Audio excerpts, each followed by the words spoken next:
तीन चाबियां हैं प्रार्थना जीवन को मजबूत बनाने के लिए। अगर आप देख रहे हैं तो आप कमेंट करिए इस बात को। पहला है अनुशासन।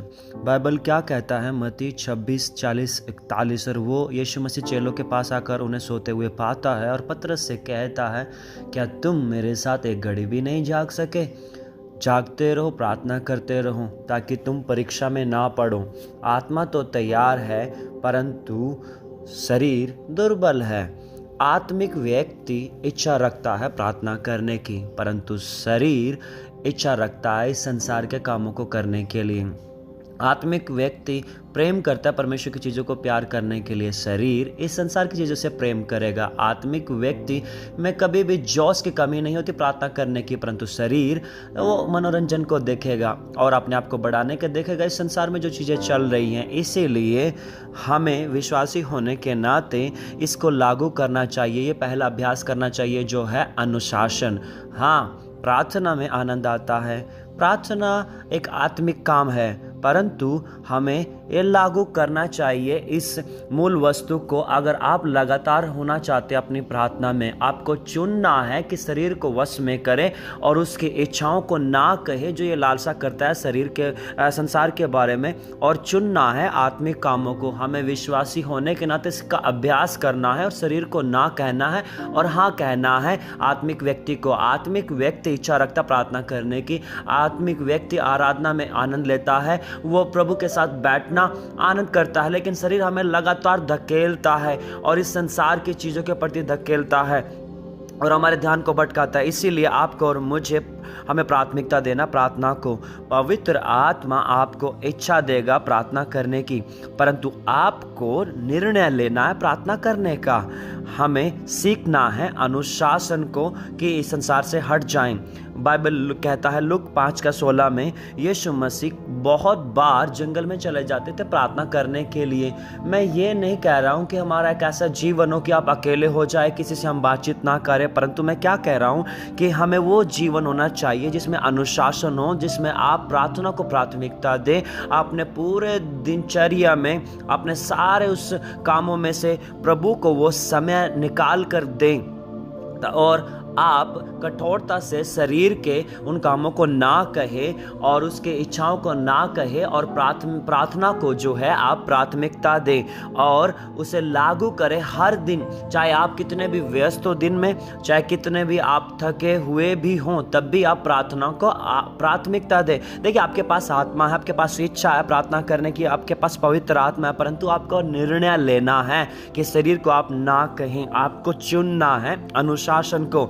देखिए, इसका मतलब ये नहीं है कि प्रार्थना जो है एक कोई धार्मिक काम हो गया है। मैं ये नहीं कह रहा हूँ कि आप धार्मिकता में बने रहें, रीति रिवाज में बना रहे। ऐसा नहीं कि अनिच्छा से आपको ये करना पड़ेगा, परंतु मैं क्या कह रहा हूँ कि ये एक मूल वस्तु है जो अनुशासन को आपको अपने जीवन में लागू करना चाहिए अगर आप प्रार्थना के व्यक्ति बनना चाहते हैं। तो ये पहला अनुशासन। दूसरा है जागरूकता।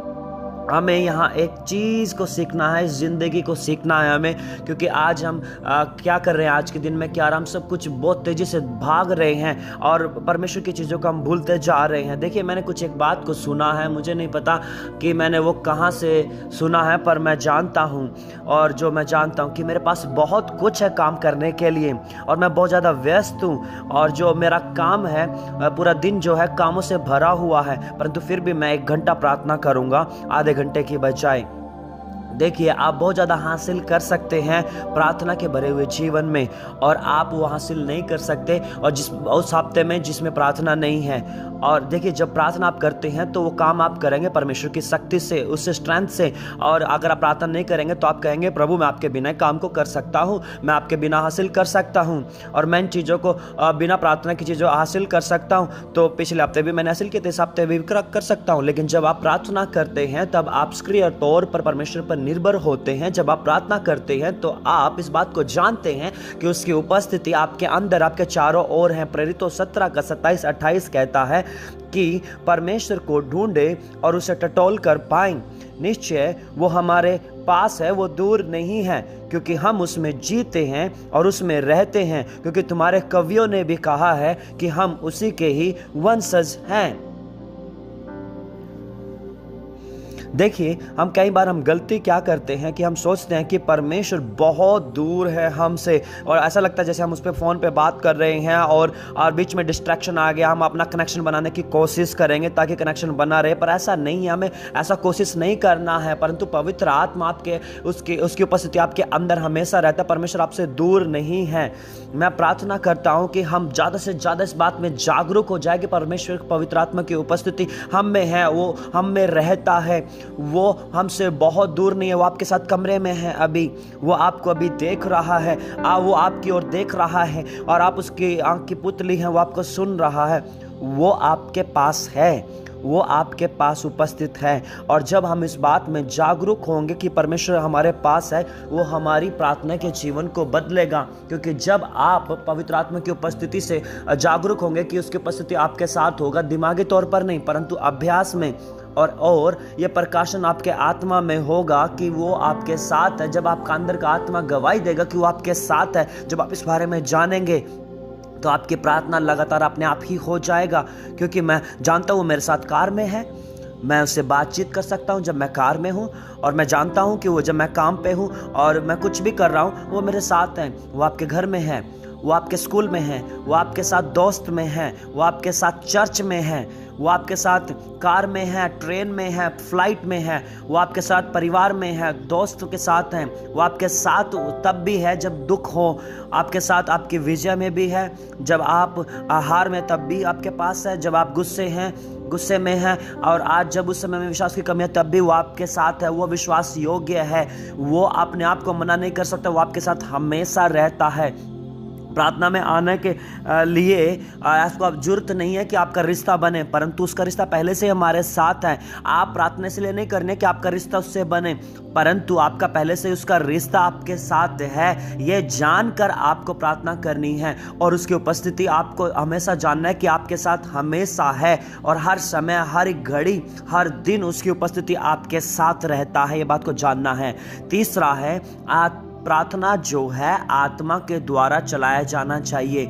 और देखिए, जैसे आप शुरुआत में चलते थे प्रभु के साथ में, शुरुआत में क्या करना है, आप प्रार्थना को कई बार ये सोचते हैं कि मुझे स्टेप करने हैं, ये ऐसे कदम बढ़ाने हैं कि क्या मुझे आराधना करना चाहिए, क्या मैं घुटने टेक कर करूं, क्या बैठ कर करूं, क्या मुझे आराधना करूं प्रार्थना में, मुझे वास्तव में कैसे प्रार्थना करनी है। देखिए, प्रार्थना के बारे में सारी शिक्षाएं हैं जो मैंने दी है, और क्या कब मुझे मध्यस्थी की प्रार्थना करनी चाहिए, कब मुझे आत्मिक युद्ध करना चाहिए, कब मुझे दुष्ट आत्मा को डांटना चाहिए, कब मुझे दूसरों के लिए प्रार्थना करना चाहिए, कब मुझे अपने लिए प्रार्थना करना चाहिए, कब मुझे अन्य भाषा में प्रार्थना करना चाहिए, कब मुझे अपनी समझ से प्रार्थना करनी है। ये सारी जो लिस्ट आपके पास होंगी आपको परेशान कर देंगी कि मुझे पहले क्या करना चाहिए, प्रार्थना करना मुझे कैसे करना चाहिए, ये सारी चीज़ें कैसे लागू करें। आपको पता है ये सारी चीज़ें हमारे अपने जीवन में कैसे लागू कर सकते हैं। और प्रार्थना, इन सारी लिस्ट से तो आप परेशान हो जाएंगे और प्रार्थना नहीं कर पाएंगे। सबसे आसान चाबी है इन सारी चीजों को करने के लिए, और वो क्या चाबी है, वो है आपको पवित्र आत्मा के द्वारा चलना है। जब प्रार्थना आप करेंगे, कई बार पवित्र आत्मा आपसे आराधना करवाएगा, कई बार पवित्र आत्मा आपको दूसरे के लिए प्रार्थना करवाएगा। हो सकता है प्रार्थना आपने एक चीज से शुरू की है, किसी के प्रार्थना दूसरे की करने के लिए, और कई बार पवित्र आत्मा आपको वचन से प्रार्थना करवाएगा। और हमें पवित्र आत्मा की आवाज के प्रति सक्रिय रहना है, हमें पवित्र आत्मा के द्वारा चलना है, हमें रीति रिवाज में नहीं जाना है परंतु रिश्ते में जाना है। पवित्र आत्मा आपको केवल प्रार्थना के लिए बुलाता नहीं है, वो आपको प्रार्थना में अगुवाई करता है। पहला कुरिन्थियों 2:10-15 तक कहता है कि परमेश्वर ने अपने आप को हम पर प्रकट किया, आत्मा के द्वारा उसकी आत्मा सब कुछ जांचता है और परमेश्वर की गहरी बातों को जानता है। एक व्यक्ति को कौन जानता है? केवल उस व्यक्ति की आत्मा। इसीलिए परमेश्वर की बातों को कौन जानता है? केवल परमेश्वर का आत्मा। इसलिए हमारे पास परमेश्वर का आत्मा है, इस संसार का आत्मा नहीं है, तो हम जान सकते हैं कि परमेश्वर ने हमें क्या उत्तम चीजें दी हैं। और जब हम ऐसे नहीं देखते, हम उन शब्दों को बोलते हैं जो आत्मा हमें देता है। हम आत्मा के शब्दों को बोलते हैं, आत्मिक सत्य को बोलते हैं, परंतु जो व्यक्ति आत्मिक नहीं है वो इन बातों को नहीं समझ सकते। वो इनके लिए मूर्खता है। इन बातों को केवल आत्मिक व्यक्ति ही समझ सकता है, केवल आत्मिक व्यक्ति ही सब कुछ समझ सकता है, लेकिन वो आप किसी से जांचा नहीं जाता है और वो आपने आप किसी से नहीं जांचा जाता। पवित्र आत्मा जो है आपकी अगुवाई करेगा और परमेश्वर के रास्तों में लेके चलेगा। पवित्र आत्मा आपको सारे रास्तों में लेके चलेगा। पवित्र आत्मा सारी चीज़ों में आपकी अगुवाई करेगा प्रार्थना में, और प्रार्थना भी उसी में है। पवित्र आत्मा जानता है परमेश्वर की इच्छा को, परमेश्वर के मन को, परमेश्वर के रास्तों को, और उन सारी चीज़ों को आपसे बातचीत करेगा। और इस समय में प्रार्थना में आप अपने आप को परमेश्वर की ओर मनन करें, ध्यान लगाएं। पवित्र आत्मा आपसे बातचीत कर सकता है। देखिए, बहुत बार ऐसी समय होगा जब आप प्रार्थना कर रहे होंगे, हो सकता है आप आराधना कर रहे होंगे, तुरंत पवित्र आत्मा आपको किसी को आपके मन में लेके आएगा कि आपको उस व्यक्ति के लिए प्रार्थना करना चाहिए। हो सकता है आप प्रार्थना कर रहे होंगे कुछ, तुरंत क्या होगा, बाइबल से कुछ वचन आ जाएगा कि आपको वचन पढ़ना चाहिए, क्योंकि पवित्र आत्मा चाहता है कि आप उन वचन से पढ़ें और प्रार्थना करें। पवित्र आत्मा की अगुवाई को ढूंढें और उसके निर्देश को जानिए।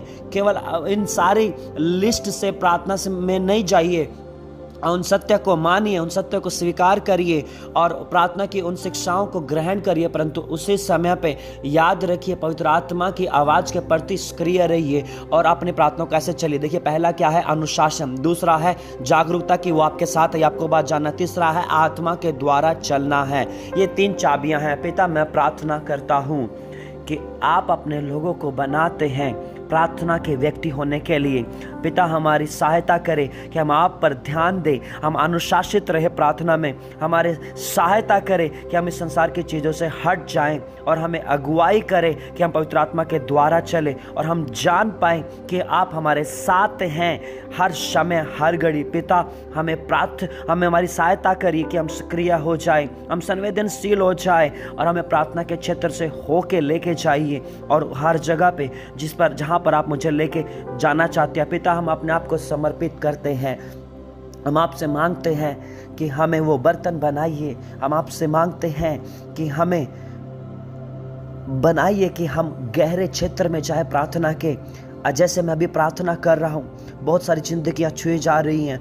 पिता, आपकी उपस्थिति इन्हें छुए, ये अभिषेक लगातार इनमें बहता रहे। पिता, इनके अंदर वो इच्छा पैदा करे कि ये प्रार्थना कर पाए।